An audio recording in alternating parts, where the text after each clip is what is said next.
दिनांक 1 एप्रिल 2024 रोजी Satpur police station हद्दीतील कामगार नगर गुलमोहर कॉलनी रिलायन्स पेट्रोल पंपा शेजारी कौशल्य विला अपार्टमेंटमध्ये एका 19 वर्षीय नेपाळी तरुणाचा खून केल्याची धक्कादायक घटना घडली होती। त्या अनुषंगाने सातपूर पोलीस, अंबड पोलीस तसंच गुन्हे शाखा युनिट 1 व 2 न तत्काळ तपासाची चक्र फिरवत आरोपीस 48 तासाच्या आत गजाआड केला। या गुन्ह्यातील मयत व आरोपी हे परराज्यातील असल्यामुळे सदरच्या गुन्ह्यामध्ये काही एक सुगावा नसल्याने गुन्हा उघड करण्याचे खडतर आव्हान पोलिसांसमोर होतं। वरिष्ठांच्या आदेशान्वये गुन्हे शोध शाखा युनिट 1 व 2 तसंच अंबड व सातपूर पोलीस ठाण्याचे गुन्हे शोध पथकातील अधिकारी व कर्मचारी यांनी जलद गतीने या खुनाचा शोध घेण्याचे काम सुरू केलं। घटनास्थळाच्या आजूबाजूचे सीसीटीव्ही फुटेज व ज्या ठिकाणी मयत व आरोपी काम करत होते त्या हॉटेलचे सीसीटीव्ही फुटेज तसंच परिसरातील सीसीटीव्ही फुटेज चेक केला। त्यानंतर असं निदर्शनास आलं की मयत इस्मासोबत राहणारा त्याचा कामावरील नातेवाईक ईश्वर शेर सारखी वय 20 मूळ राहणार हाटगाव पालिका अजय मेरू जिल्हा डेडलधुरा नेपाळ प्रकाश गोविंद बहादूर शेट्टी वय 42 डेडलधुरा नेपाळ याच्या मदतीने हा खून केल्याचं निष्पन्न झालंय। महेंद्र प्रकाश सारखी वय 22 वर्षे याची मैत्रिणीसोबत आरोपी ईश्वर शेर सारखी यानं फोन कॉल व चॅटिंग करत असल्याचं माहीत झाल्यानं मैतानं त्यास मारहाण केली होती। त्याचा त्रास मनात धरून 1 एप्रिल रोजी रूममधील सर्व साथीदार झोपी गेल्यानंतर मध्यरात्री 2:30 वाजेच्या सुमारास धारदार चाकूनं मयत त्याच्या मैत्रिणीसोबत इमारतीच्या टेरेसवर फोन कॉलवर बोलत असताना पाठीमागून जाऊन आरोपी ईश्वर शेर सारखी यानं मैताचा गळा चिरून इमारतीच्या टेरेसवरून फेकून दिलं होतं, अशी कबुली आरोपीने दिली। दरम्यान या खळबळजनक घटनेनं कामगार नगर परिसरात भीतीचं वातावरण पसरलं होतं।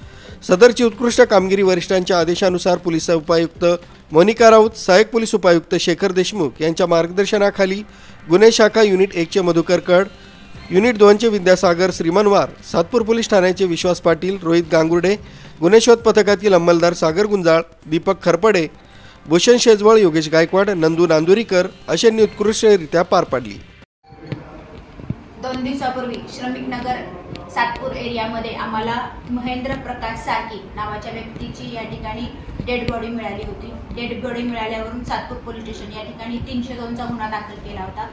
त्याचा खून कुणी केला असेल आणि कशा पद्धतीने झाला असेल याच्या तपासासाठी 7 टीम तयार करण्यात आल्या होत्या।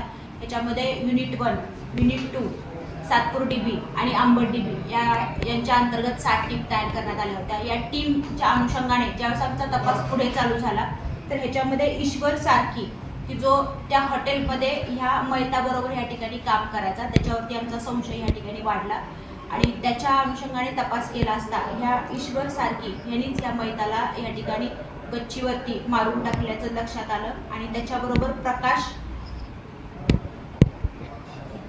हा देखील त्याच्याबरोबर या ठिकाणी त्याच्या मदतनीस असल्याचं लक्षात आलं। गुन्हा डिटेक्ट झालेला आहे आणि साधारणतः मुलीच्या प्रेम संबंधातून हा गुन्हा झाल्याचं प्रथमदर्शनी दिसून येत आहे। पुढील तपास सातपूर पोलीस स्टेशन मार्फत सुरू आहे। त्याच्यामध्ये जे एकत्र राहणारे 14 ते 15 लोक होते आणि सगळे राहणारे नेपाळ आणि परिसरातले होते या ठिकाणी। तर त्या सर्व लोकांना आम्ही ताब्यात घेतलं। 7 आम्ही टीम तयार केल्या होत्या आणि त्या प्रत्येक टीमला प्रत्येक आरोपीच्या अनुषंगाने इंट्रोगेशन सुरू केलं होतं। त्यांचं दिवसभराचं या ठिकाणी दिवसभराचं त्यांचं कामकाज कसं होतं, कशा पद्धतीने ते राहत होते, त्यांचे मोबाईल फोनचं अनालिसिस या ठिकाणी सुरू केलं होतं आणि ह्या सगळ्या गोष्टी करत असताना आम्हाला मयत आणि जो काही आरोपी आहे त्या आरोपींच्या फोनमध्ये काही महत्त्वाची माहिती या ठिकाणी मिळाली आणि त्याच्यावरून गुन्ह्याची सुरुवात झाली।